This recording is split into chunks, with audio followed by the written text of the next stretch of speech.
Yu-Gi-Oh has over 10,000 unique cards in its card pool, and thanks to tools such as TCG Player and eBay, duelists all around the world can pick up any card they would like with just a click of a button.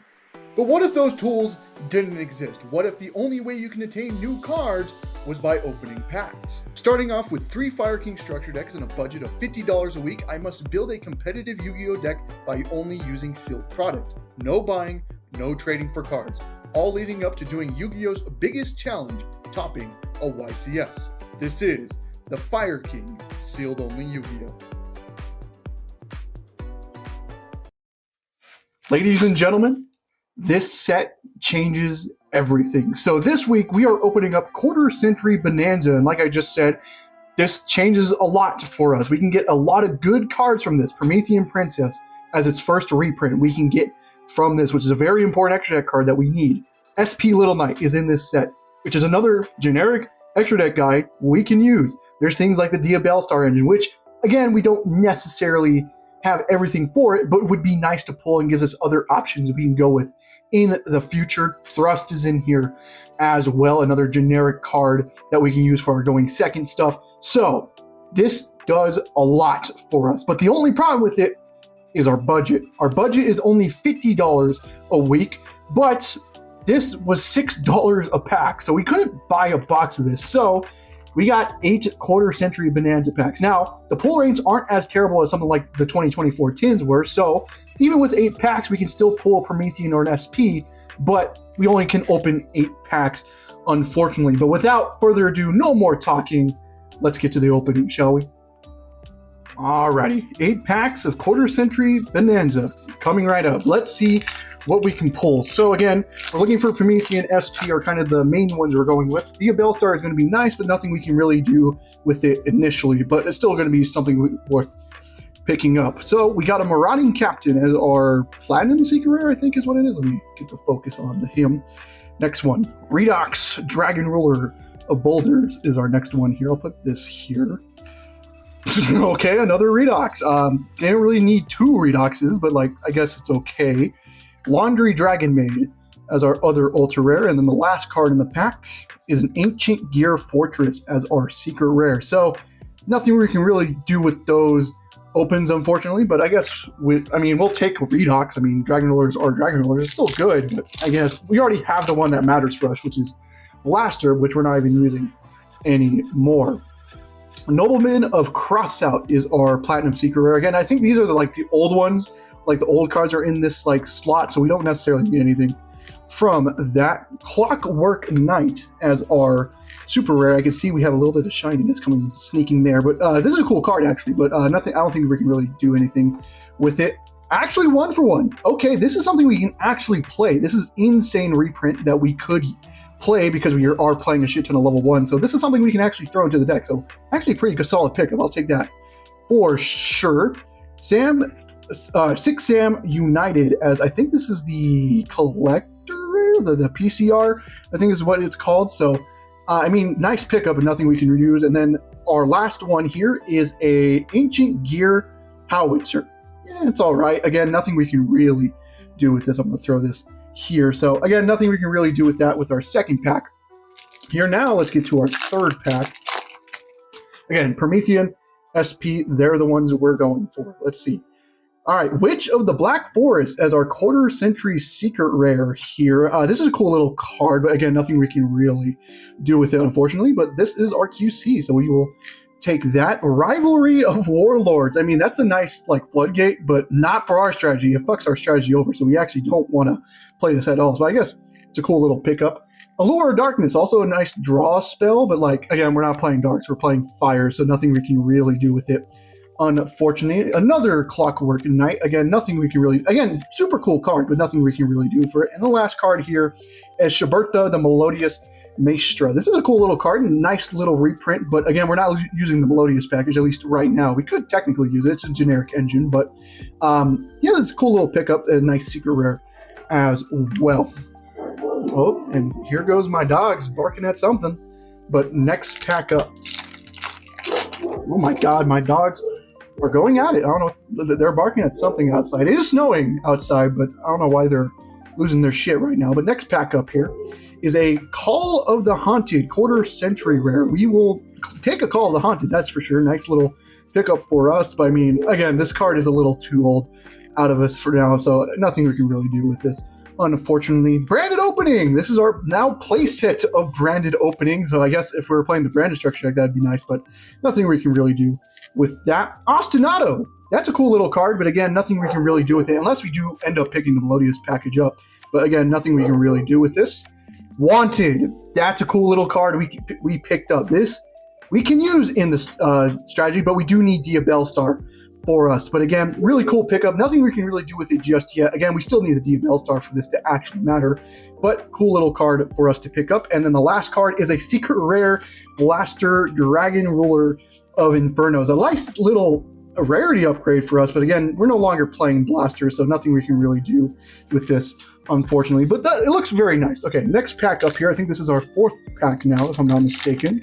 All right, so we're halfway through the opening. Should probably speed up a little bit. Nice little Dandelion as the Platinum Secret Rare for us. Nice little pickup. Abyss Shark, I mean, cool for sharks, but nothing we can really do with this. This is a nice little reprint, but again, nothing for us, unfortunately. Neptibus, the Atlantean Prince. Again, nothing we can do with this. Oh my god, what the fuck is he barking at? What the fuck? Okay, whatever. We'll keep going. Again, I don't want to I'm not going to re-record this, unfortunately. I'm opening packs. Grave of the Super Ancient Organism. Another floodgate we just cannot use because we do use level 6 or higher monsters, so not a floodgate we can use.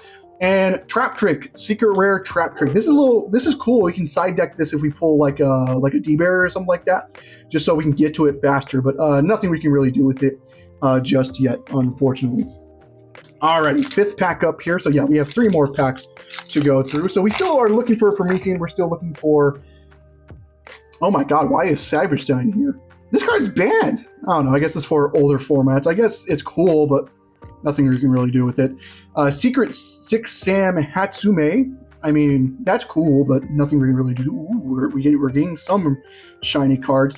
The Dark Charmer. Actually, really cool that we picked this up. Another Charmer we can add to our extra deck. I mean, I don't think we can really make this because I don't think we're really playing any Darks right now, but it's a cool little pickup we can pick up for the future if we do end up doing the Diabellstar stuff. So we will take a Dark for sure, and I think this is the ultimate rare, if I'm not mistaken. I could be wrong about that. Neptibus, the Atlantean Prince is I think this is, again, another ultimate rare, if I'm not mistaken. That's pretty cool. Again, nothing we can really do with it in our strategy. And now, the Quarter Century Secret or the Platinum Secret, or one of the two, is oh wow, Madolce Salon as our Platinum Secret rare. Doesn't do anything for us, whatever. All right, next pack up here. Second to last pack. We still need a Promethean or an SP Little Knight, so I want that. A Judgment Dragon as our Platinum Secret rare. That's a cool little card, but nothing we can really do for our strategy. Protos. That's a Protos. I mean, actually not even a bad pickup. We can't use it just yet, unfortunately, but in the future, if we pull like I forgot the name of the rank 4, the Banshee. If we pull that, and like obviously, I think the other cards like I forgot the name of the cards. The cards that can search this are also in this set. If we pull those, this actually can be a little nice package we could throw in. So we'll actually take a Protos. 6 Samurai United as our ultra rare, and then another Protos. We don't need 2 of this. We only really need the 1. And the last card in the pack, Ghost Reaper and Winter Cherries. Nice little hand trap that we can no longer use in Yu-Gi-Oh anymore. It's kind of fallen out of favor, but it's a cool little pickup, I guess. All right, last pack. Please give us a Promethean or something like that. Promethean, SP, even like a Diabellstar to fit with our wanted would be nice. But starting off with Caius, the Shadow Monarch. Little cool reprint for Edison format, so we'll take that for sure. Super Dreadnought, Rail Cannon, a Juggernaut, Labrie. I think this has an alternate rarity. We just ended up not pulling it. Next one here is Tempest, Dragon Ruler of Storm. So we're just picking up all the Dragon Rulers, but nothing we can really do with this one, unfortunately. Next card, Danger Bigfoot. This is a cool card, but nothing we can really do with it, unfortunately. Okay, last card, sorry. Please, Promethean or SP Little Knight would be insane, but please, just something, please. Oh, that's cool. A QC, totally awesome. I mean, this is something like we can't use for the series, but this is a little nice pickup because I'm trying to max rarity my entire shark deck. So like, I'll gladly take this, but Unfortunately, nothing for the sealed only, unfortunately. So again, only 8 packs. This does change a lot for us. We just end up pulling none of the cards that we really needed. Out of this is really the only stuff we can technically use. And these two, or actually these 3, we can't use right now because we just don't have the rest of the package to go with it. So this is really, 1-for-1 is really the only card we can really throw into the deck right now. Obviously, we're probably going to be opening more of this in the future just because we kind of need a Promethean and SB Little Knight. But we did pull a Wanted, which is really cool, but we needed the Dia Bellstar to go with it. So that is it for the pack opening. Let's get into the deck profile, shall we? Alrighty, now on to the deck profile. Obviously, not that much is going to change compared to what we actually opened. Now, you might consider the opening maybe a failure this week, but again, this is kind of a long-term goal. We're probably going to open this set multiple times throughout the next couple episodes or so, just because there's a lot of cards in there we can use, so it's going to be very important that we do open up the set. But for this week, obviously not that much has changed, so let's get to the deck profile. I'll kind of just skim through it, because again, it's pretty much the same thing as last week. So starting off with the Fire King stuff, we're playing 3 Kirin, 2 Ponic Steel, 1 Grinix, 1 Arvata, and then 1 Barong. Obviously, this is the Fire King package. Sorry about the glare here. Again, pretty standard stuff. I think I like this a lot, especially since we are playing the Jack in the Hand. I do like the Ponics being at 2, just because we have more of a chance to open it up and do our combo as well. Now on to the Leerless stuff. We are still playing the 3 Warbler. We're playing 1 Barrel Canary, 1 Cobalt Sparrow, and obviously still the 1 Sapphire Swallow. Again, Sapphire is still on the cutting range, but again, we didn't really pull that much stuff this week, so it still survived the chopping block. But again, a lot of the times in Game 2s and Game 3s, I do side this out, especially when I know I'm going second. So obviously in the chopping block, but as of right now, still perfectly fine. For the Tri-Brigade stuff, we are playing the 2 Tri-Brigade Fractal, the 2 Tri-Brigade Nerval, just because, again, we are playing the Jack in the Hand, 1 Keras, and obviously the 1 Kit. Again, very nice package that we're playing. Again, I wish we'd had more Tri-Brigade, guys we can summon from the extra deck, but we don't have it just yet. But again, I think I like this package a lot, so I nothing really want to change there for office. And obviously the Fractal can get to not only the Tri-Brigade stuff, but obviously the Leerless stuff as well. For going second cards, we are playing 3 Drone Lockbird, 1 Mole Chummy Fuwaras, 1 Ghost Mourner and Moonlit Chill, 3 Dark Hole, 1 Final Bringer of End Times, and of course the 3 Infinite Impermanence. Again, I do apologize about the glare here. Again, I think this is probably like the worst thing about the deck right now is the going second engine. Obviously, Imperm's insane, Molchummy is insane, Ghost Motor is insane, and Final Bringer. I think the bad part is obviously the Droll and the Dark Hole. Dark Hole going second is insane, but going first does straight up nothing. And then Droll, I honestly just don't think it's that good this format, but it's one of the few hand traps we have right now, so we still do want to play it. I think in the next coming episodes, before we get to the YCS, we will improve our hand trap lineup somewhat before that point. Now on to the spell traps. Obviously, I've been saying it. We are playing the 3 Jack in the Hand still. I still very much love this because when I do reveal 3 things, my opponent always goes, I don't even know what to take. You're going to get engine no matter what. And they're correct. So that's why I kind of like the 3 Jack in the Hand in the deck still. We are still playing the 2 Leerless Bird Call as well because it's Bird Call. We're playing the Leerless stuff. The shit's insane. We are only playing 1 Fire Formation Tenki because we did have to make room for our 1-for-1 that we were playing. I think the 1-for-1 does a lot more. It gets us to multiple engines. Tenki kind of doesn't, so I did cut Tenki down to 1. This probably will get cut eventually once we get more stuff as well. But yeah, so we're playing the 1-for-1 and only 1 taking. And obviously the Fire King stuff, we're playing the 1 Fire King Island, 1 Sanctuary, and the 1 Skyburn as well. So that is it for the main deck. Now let's get into the extra deck, and let me just quickly get this out of the way.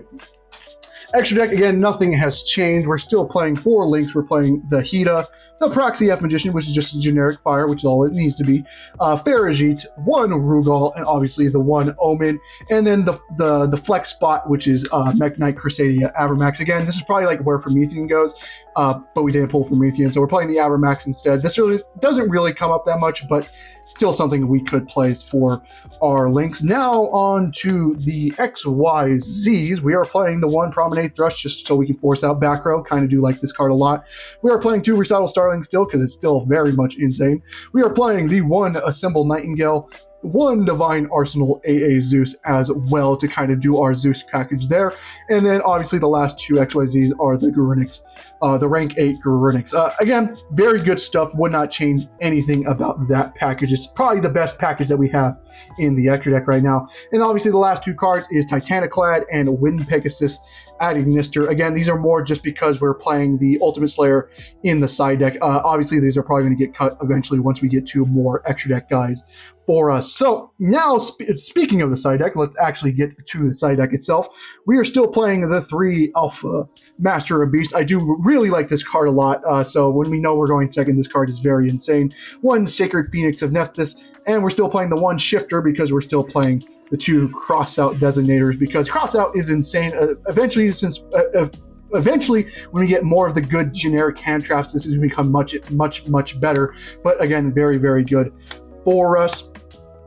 Now on to more of the spell traps for us. We are still playing the 1 Ultimate Slayer and obviously the 1 Lightning Storm that we have as well. Really do like this. Ultimate Slayer will probably get cut eventually once we get more generic extra deck guys, but it's good enough for now. And obviously the last trap cards, we're still playing the 3 Power Sink Stone because this Floodgate is fucking amazing for us. Misplayed with it last week. We're going to try not to do it this week.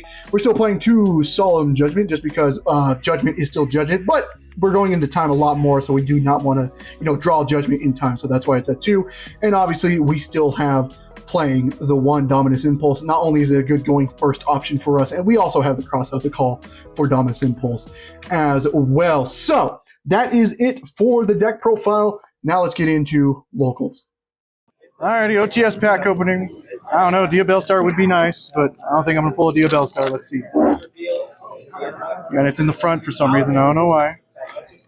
Xian, Full Force Virus, and I mean, that's cool. This is our playset of Austin. I don't know. That's cool. We'll take it.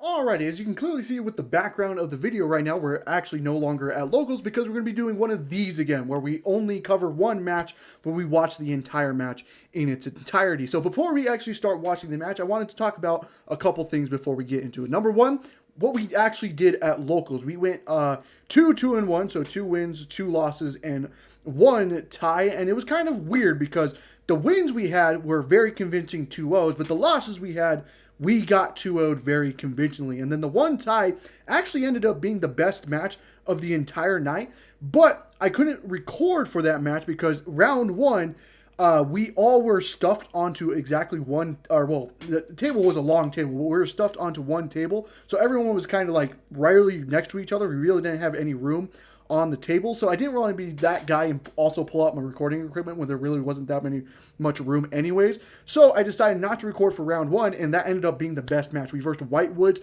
and it was a back and forth type of match. It was really, really good. That was our 1 tie that we had, but unfortunately I couldn't record for that, so unfortunately we won't be watching that. Round 2 we versed Dark Magician, and we 2-0'd it. Round 3, reversed Fire King Snake Eyes, and we got 2-0'd. Round 4, we reversed Blue Eyes, and we 2-0'd that. And then round 5, we reversed Fire King Snake Eyes, and we got 2-0'd once again. So very unfortunate. So what happens at locals? And it went to prizing went to top 8, and we got 10th place. So unfortunately, we couldn't get any prize packs out of that. But the second thing I wanted to talk about is the weaknesses with the deck right now. So I think the main deck core of our Tri-Brigade Lurelist Fire King is really, really good. Besides obviously missing Volcanics, but I think besides Volcanics, I think the main deck is really, really good. But the 2 problems I'm seeing right now is, 1, our going second our hand traps and our going second cards isn't the greatest in the world. Obviously, Imperm is always insane, so I'll never complain about Infinite Impermanence.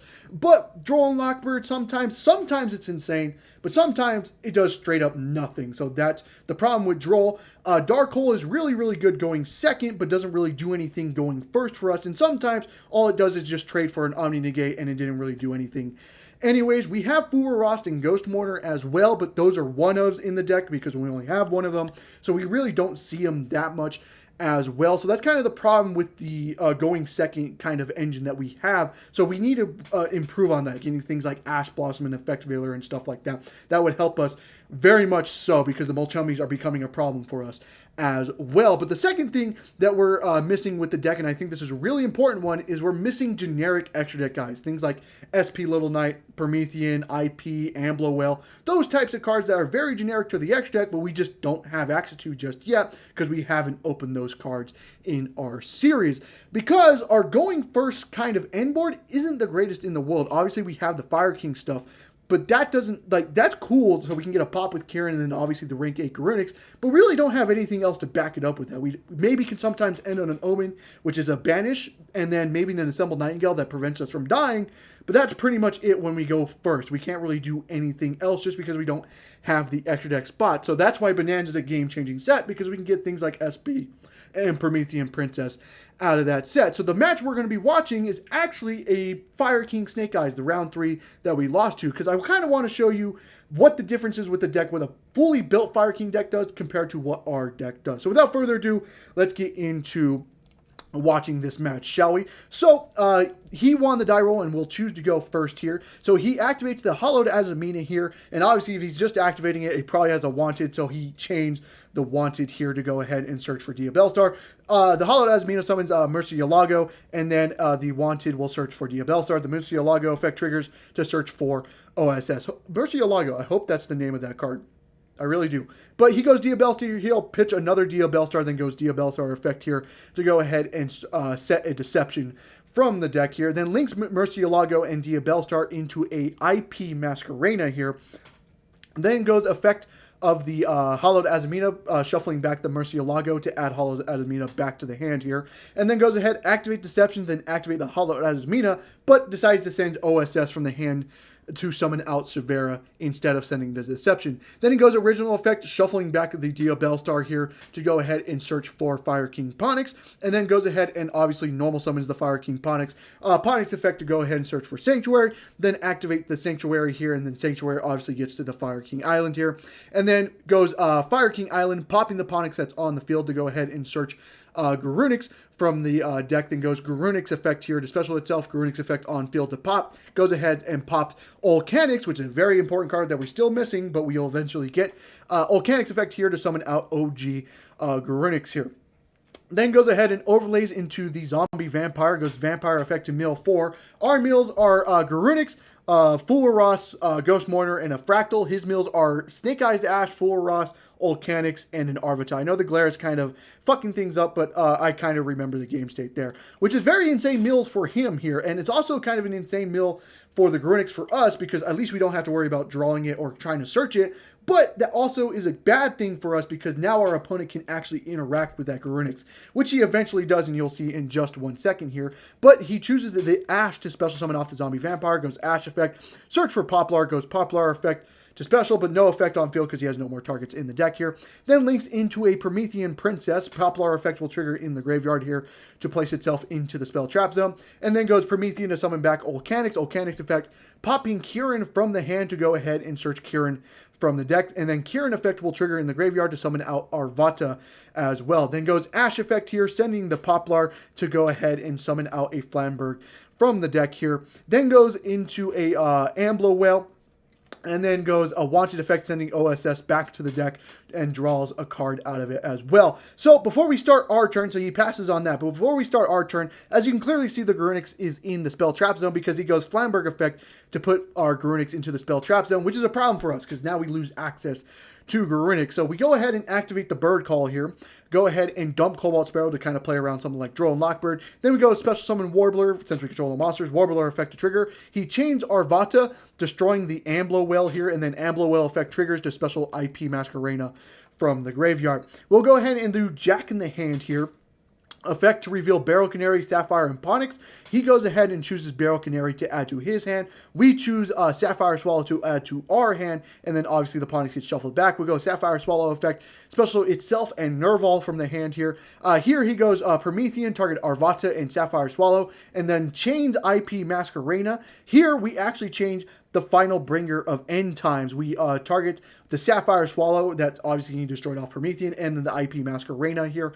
But he just changed Severo to negate that effect. So the chain resolves, so the IP Masquerena links off itself and Volcanics, and then the Promethean will pop Arvata and Sapphire Swallow. The IP will make SP Little Knight here. Then goes ahead, we'll special summon the Promethean out first here.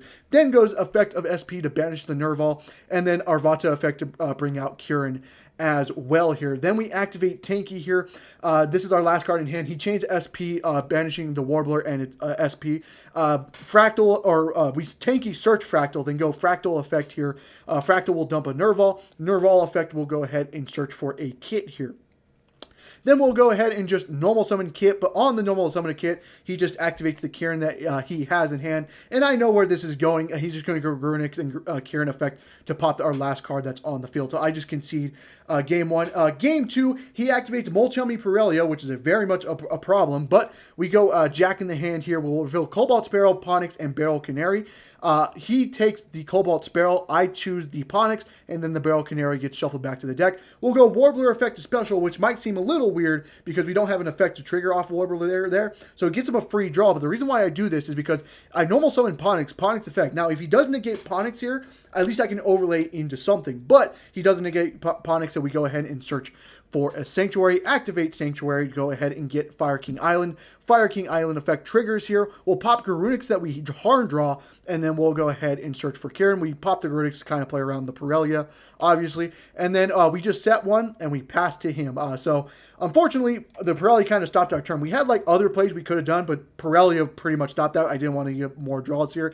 So, he starts his turn with a normal summon Ash, which is a goddamn problem. That is a massive problem because that searches for a Poplar, and then Poplar effect triggers special itself, Poplar effect to go ahead and search for OSS. But the reason why Ash is a problem, because now this threatens Flamberg, and we cannot let Flamberg on the field because that is very much a problem. So it actually forces out the Kieran that we have in our hand. We go Kieran effect to pop the Ponix that's on field. Obviously, the Garunix will trigger off of this as well. Garunix will special itself to the field, and then Garunix effect on field. We'll go ahead and pop Kieran from the deck, and then Kieran effect will special summon the Ponix from the graveyard. And then we'll pop the Snake Eyes Ash off of this as well. But I kind of misplayed here because I kind of played into the Relinquish zones because he went Poplar, go into Relinquish, and that's very much of a problem. So we have to waste an interruption on this so we can at least keep it where we can make the rank 8 Garunix. So we have to go Skyburn, pop Ponix, and the Relinquished here. Then he goes Kieran effect here. Go ahead and pops Flamberg, which is a problem again because Flamberg effect triggers here to special summon out Poplar and Ash, and that's very much of a problem. So we have to go Sanctuary effect here, overlay into a Garunix.